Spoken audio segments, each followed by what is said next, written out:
नमस्कार, आप देख रहे हैं बीसीसी न्यूज। मैं हूं रमा धीमान। आइए बुलेटिन की शुरुआत करें, लेकिन उससे पहले हेडलाइंस।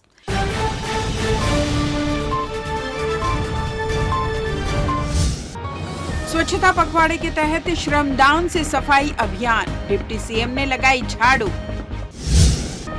तहसील सदन से नारी शक्ति को मिला सम्मान, अब विकास में देंगे महत्वपूर्ण योगदान। बेटे ने की थी आत्महत्या या हुई थी हत्या, मामले की निष्पक्ष जांच की मांग। और पर्व के दौरान सुरक्षा व्यवस्था पर फोकस, ड्रोन से हो रही निगरानी। नमस्कार, आप देख रहे हैं बीसीसी न्यूज। मैं हूं रमा धीमान। आइए बुलेटिन की शुरुआत करें, लेकिन उससे पहले हेडलाइंस के बाद खबरें विस्तार से।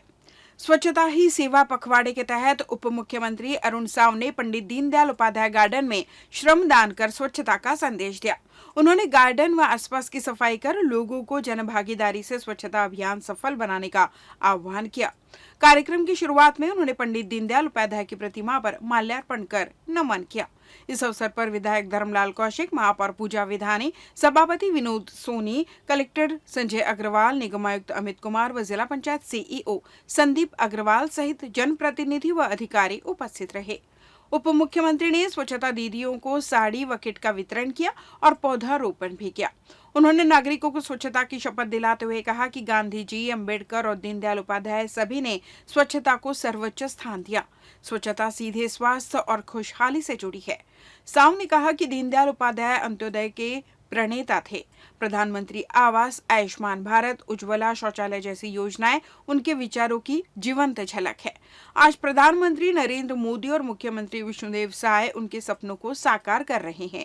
साव ने व्यापार विहार व्यापारी संघ के साथ बैठक कर जीएसटी 2.0 पर चर्चा की।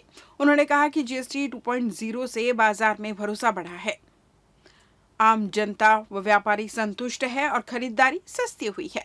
व्यापारी संघ ने बदलावों का स्वागत किया। कार्यक्रम में पीएम स्वनिधि 2.0 के हितग्राहियों को यूपीआई बॉक्स भी वितरित किए गए। महान विचारक, चिंतक, पत्रकार, राजनेता और जिन्होंने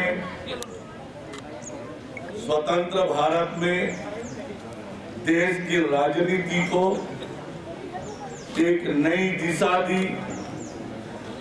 भारत की संस्कृति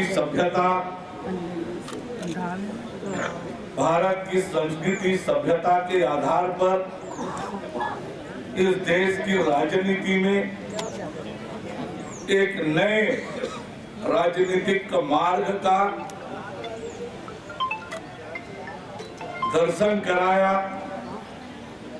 ऐसे पंडित दीनदयाल उपाध्याय जी की 109वीं जयंती मनाने के लिए हम सब यहाँ पर एकत्रित हुए। छत्तीसगढ़ हाईकोर्ट ने दिव्यांगों के कल्याण के नाम पर संचालित स्टेट रिसोर्स सेंटर और फिजिकल रेफरल रिहेबिलिटेशन सेंटर में हुए लगभग 1000 करोड़ रुपए के घोटाले की जांच सीबीआई को सौंपी। जस्टिस पार्थ प्रतिम साहू और जस्टिस संजय कुमार जायसवाल की डिवीजन बेंच ने कहा कि यह केवल प्रशासनिक चूक नहीं बल्कि बड़े पैमाने पर सिस्टमैटिक करप्शन है। फर्जी कर्मचारियों के नाम पर वेतन निकालकर सरकारी फंड की लूट की गई और राज्य सरकार अपने अधिकारियों को बचाने की कोशिश कर रही है। कोर्ट ने कहा कि मामले में अब तक की जांच अधूरी है और निष्पक्ष जांच के बिना दोषियों तक पहुंचना संभव नहीं। सीबीआई को एफआईआर के आधार पर दस्तावेज जब्त कर जांच जल्द पूरी करने के निर्देश दिए गए। गौरतलब है कि 2004 में दिव्यांगों के पुनर्वास के लिए स्टेट रिसोर्स सेंटर और 2012 में पीआरआरसी की स्थापना की गई थी, लेकिन आरटीआई से खुलासा हुआ कि ये संस्थाएं केवल कागजों में ही सक्रिय थी और करोड़ों रुपए के सरकारी अनुदान का दुरुपयोग किया गया। शिकायतों में कई वरिष्ठ आईएएस अधिकारियों की संलिप्तता भी बताई गई है। इधर दक्षिण पूर्व मध्य रेलवे बिलासपुर मंडल ने आगामी त्योहारी सीजन की तैयारियों को लेकर बुधवार को मॉक ड्रिल का आयोजन किया। दुर्गा पूजा, दीपावली और छठ पूजा के दौरान बढ़ने वाली यात्री भीड़ के मद्देनजर यह अभ्यास किया गया। वरिष्ठ मंडल वाणिज्य प्रबंधक अनुराग कुमार सिंह के मार्गदर्शन में बिलासपुर स्टेशन पर यह मॉक ड्रिल हुई।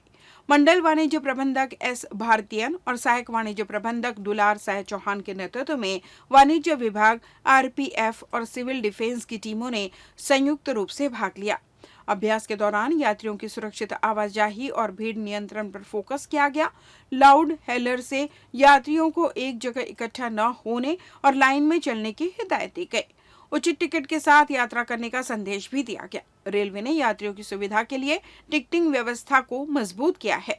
टिकट काउंटर के अलावा मोबाइल टिकटिंग ऐप, MUTS और रेलवन ऐप की सुविधा भी उपलब्ध कराई गई।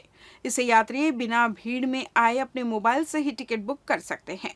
रेल प्रशासन ने आश्वासन दिया कि त्योहारों के दौरान यात्रियों की सुरक्षित, सुगम और आरामदायक यात्रा सुनिश्चित करने के लिए सभी आवश्यक कदम उठाए जा रहे हैं।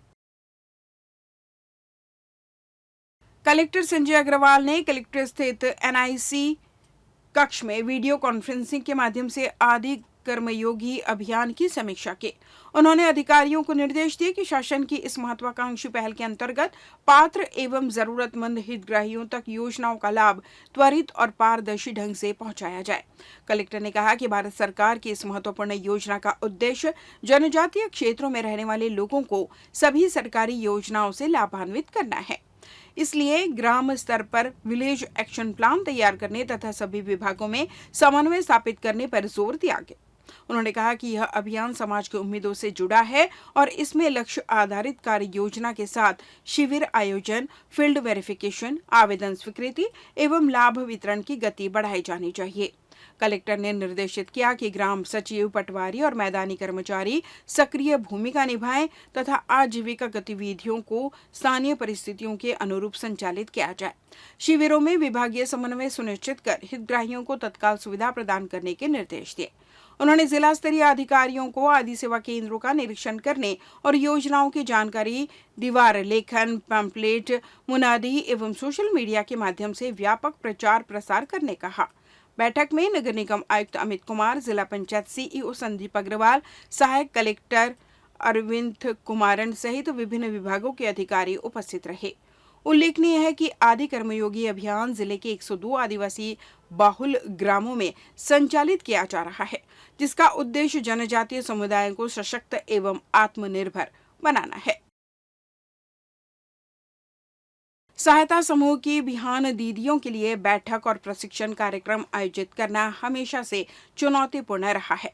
पहले उन्हें पंचायत भवन या किसी के घर पर जगह मांगनी पड़ती थी। कई बार जगह न मिलने से उनकी बैठकें और गतिविधियां टल जाती थी। इससे उनके संगठन की गति धीमी हो जाती थी और आत्मविश्वास पर भी असर पड़ता था। लेकिन अब महतारी सदन ने इस बड़ी समस्या का समाधान कर दिया है। बिलासपुर कलेक्टर संजय अग्रवाल ने जानकारी लेते हुए बताया कि महतारी सदन की सुविधा मिलने से अब दीदियों को अपनी बैठकों और प्रशिक्षण कार्यक्रमों के लिए किसी पर निर्भर नहीं रहना पड़ेगा। यहाँ वे संगठनात्मक बैठक करके साथ साथ प्रशिक्षण लेकर अपने कौशल को और निखार पाएंगे। इससे उनके आत्मविश्वास में भी वृद्धि हुई और कार्य करने का उत्साह दुगना हो गया है। प्रदेश के मुख्यमंत्री विष्णुदेव साय की इस पहल के लिए दीदियों ने आभार व्यक्त किया। उनका कहना है कि यह केवल एक भवन का निर्माण नहीं है, बल्कि यह ग्रामीण महिलाओं के आत्मविश्वास को नई उड़ान देने वाली पहल है। अब उनकी गतिविधियां और अधिक सुनियोजित व प्रभावी ढंग से संचालित होंगे। उल्लेखनीय है कि जिले में 19 महतारी सदन स्वीकृत किए गए हैं, जिनमें से 4 का वर्चुअल शुभारंभ मुख्यमंत्री ने धमतरी से किया। महतारी सदन न केवल संगठन को मजबूती देगा, बल्कि महिलाओं को आत्मनिर्भरता और सम्मान का भी नया आधार प्रदान करेगा। इस पहल से प्रदेश भर की बिहान दीदियों को आत्मविश्वास और नई ऊर्जा मिली है। इसमें आज माननीय मुख्यमंत्री जी ने ग्रामीण क्षेत्र में ग्रामीण सदन, महतारी सदन के लोकार्पण किया है और ये हमारी माता बहनों के लिए बहुत ही एक अच्छा सदन होगा। ये इसमें बहुत सारी ऐसी एक्टिविटीज़, ऐसी चर्चा, ऐसी परिचर्चा, ऐसे निर्णय उस सदन के माध्यम से अब लिए जा सकेंगे। इससे ग्रामीण क्षेत्रों में माता बहनों के लिए बैठने के लिए, विचार विमर्श करने के लिए एक अच्छा स्थल सिद्ध होगा और इससे आगे आजीविका के लिए भी बेहतर सिद्ध होगा। जिस तरह से कम्युनिटी भवन वगैरह बनते हैं, उसी तरह से महतारी सदन है और जब आप उनके माता बहनों के लिए एक बैठने के लिए एक बेहतर जगह यह है, तो जहाँ कहीं पे भी इस तरह की सुविधाएं होंगी, आगे और बढ़िया उसमें बैठ करके बढ़िया निर्णय लिए जा सकेंगे। लेते हैं छोटा सा ब्रेक।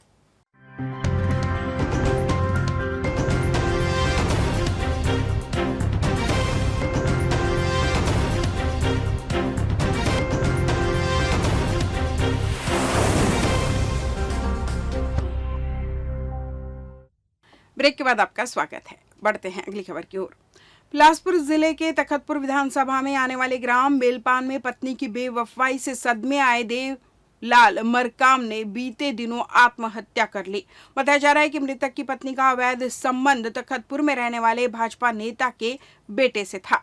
जानकारी के अनुसार मृतक की पत्नी 1 महीने पहले नेता के बेटे के साथ चली गई थी, जिसके बाद से देवलाल मरकाम मानसिक तनाव झेल रहा था, जिसने आखिरकार फांसी के फंदे पर झूलकर मौत को गले लगा लिया था। इस आत्महत्या के मामले में पुलिस को सुसाइड नोट भी मिला है, जिसकी जांच की जा रही है। वहीं देवलाल मरकाम की मौत के बाद ग्राम बेलपान के ग्रामीण और मृतक के परिजन एसपी कार्यालय पहुंचे दोषियों पर कड़ी कार्रवाई की मांग की। इस पूरे मामले में ग्रामीण एडिशनल एसपी अर्चना झा ने बताया कि ग्राम बेलपान में एक आत्महत्या का मामला सामने आया था, जिसमें मृतक के पास से सुसाइड नोट मिला था, जिसकी राइटिंग की जांच की जा रही है, जिसके बाद आगे की कार्रवाई की जाएगी। तखतपुर थाना क्षेत्र के बेलपान ग्राम में एक लगभग 52 वर्षीय व्यक्ति है देवलाल मरकाम, उनके द्वारा जो है सुसाइड करने की घटना जो है तखतपुर में 3 दिन पहले हुई है, जिसमें कि तखतपुर पुलिस ने मर्ग कायम किया है और मर्ग की जांच की जा रही है। इसमें एक सुसाइड नोट भी मिला है, जिसमें वो अपनी पत्नी का किसी अन्य व्यक्ति से अवैध संबंध होने की बात कर रहा है। सुसाइड नोट की भी जांच कराई जाएगी। जांच में आए तथ्यों के अनुसार फिर आगे कार्रवाई की जाएगी। आम उपभोक्ताओं पर लगातार बढ़ते बिजली बिल, अत्यधिक कटौती और लो वोल्टेज की समस्या को लेकर लोगों में आक्रोश बढ़ता जा रहा है। इसी मुद्दे को लेकर जोहार छत्तीसगढ़ पार्टी ने राज्यपाल के नाम एक ज्ञापन सौंपा। पार्टी ने आरोप लगाया कि राज्य सरकार ने बिना कारण बिजली दरों में भारी भरकम बढ़ोतरी की है। पहले की अपेक्षा दोगुना तिगुना बिल भेजे जा रहा है, जिससे आम उपभोक्ताओं का घरेलू बजट बिगड़ गया है। वहीं हाफ बिजली योजना को 400 यूनिट से घटाकर 100 यूनिट करने का फैसला भी जनता पर अतिरिक्त बोझ डाल रहा है। ज्ञापन में कहा गया कि छत्तीसगढ़ बिजली सरप्लस राज्य है, इसके बावजूद उपभोक्ता रोजाना बिजली कटौती और लो वोल्टेज से जूझ रहे हैं। दूसरी ओर उद्योगपतियों को बिजली में सब्सिडी दी जाती है और उनके करोड़ों रुपए के बिल माफ कर दिए जाते हैं। पार्टी ने राज्यपाल से मांग की है कि घरेलू उपभोक्ताओं को राहत दी जाए, बिजली बिलों में की गई वृद्धि को वापस लिया जाए और निर्बाध आपूर्ति सुनिश्चित की जाए। तहसीलदारों और पटवारियों की हड़ताल का असर राजस्व विभाग में देखने को मिला है, जिसे लेकर अब बिलासपुर कलेक्टर संजय अग्रवाल ने लंबित राजस्व प्रकरणों को लेकर अधिकारियों को सख्त निर्देश दिए। उन्होंने कहा कि जिले में ऐसे कई पुराने राजस्व मामले लंबित हैं, जिनका समय पर निराकरण बेहद जरूरी है। इन मामलों की लगातार समीक्षा की जा रही है और अधिकारियों को निर्देश दिया गया है कि पुराने प्रकरणों को प्राथमिकता के आधार पर निपटाएं। कलेक्टर अग्रवाल ने स्पष्ट किया कि समीक्षा बैठकों में लंबित मामलों की प्रगति पर विशेष नजर रखी जाएगी। जनता से जुड़े प्रकरणों का व्यावहारिक और त्वरित समाधान ही प्रशासन की प्राथमिकता है, ताकि लोगों को लंबे समय तक परेशान न होना पड़े। हम लोग लगातार राजस्व जो प्रकरण है जो पेंडिंग है, उनके हम लोग लगातार समीक्षा कर रहे हैं। इसमें जो भी हमारे पुराने मामले हैं, उन पुराने मामलों का हम लोगों ने प्रायोरिटी पे सबसे पहले निराकरण करने के लिए निर्देश दिए हैं। इसकी समीक्षा भी हो रही है और बाकी जो नए मामले हैं वो कैसे टाइमलाइन के अंदर पूरे हों, इसकी भी लगातार समीक्षा कर। भारत सरकार द्वारा भारतीय अर्थव्यवस्था को गति देने तथा मध्यम वर्ग को व्यापक राहत देने के उद्देश्य से 22 सितंबर से जीएसटी दरों की नई व्यवस्था लागू की गई है, जिसे भारत सरकार द्वारा जीएसटी रिफॉर्म 2.0 का नाम दिया गया है। इस नई व्यवस्था में केंद्र सरकार ने कोयले पर कंपनसेशन से समाप्त कर दिया है। कोयला ताप विद्युत उत्पादन के लिए ईंधन का काम करता है। ईंधन की लागत में कमी से उत्पादन लागत में भी कमी संभावित है और प्रारंभिक आंकलन के अनुसार इस उपभोक्ताओं को प्रति यूनिट बिजली दर में लगभग 11 पैसे की कमी का लाभ मिल सकता है। जीएसटी रिफॉर्म 2.0 में युक्तिकरण के अंतर्गत केंद्र सरकार ने कोयले पर लगने वाले कंपनसेशन 400 रुपए प्रति टन को पूरी तरह समाप्त कर दिया है। वहीं कोयले पर जीएसटी को 5% से बढ़ाकर 18% किया गया है। इन दोनों के संयुक्त प्रभाव से Chhattisgarh state power generation company को औसतन अनुमानित 152.36 रुपए प्रति टन कम लागत पर कोयला प्राप्त होगा, जिससे कंपनी की उत्पादन लागत में औसतन 11.54 पैसे प्रति यूनिट कमी संभावित है। कंपनसेशन से इस विद्युत उत्पादन लागत में एक बड़ा मुद्दा था, जिसमें राहत मिलने से उत्पादन लागत में कमी का मार्ग प्रशस्त होगा, जो भारत सरकार की मंशा के अनुसार विद्युत उपभोक्ताओं को भी लाभान्वित करेगा।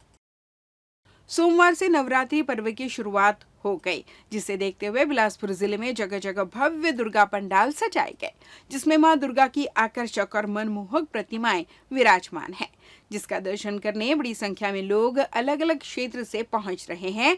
वहीं नवरात्रि के दौरान भीड़ को नियंत्रित करने और यातायात व्यवस्था का सुचारू रूप से संचालन करने बिलासपुर पुलिस अब ड्रोन की सहायता से दुर्गा उत्सव के दौरान यातायात व्यवस्था का जायजा लेंगे।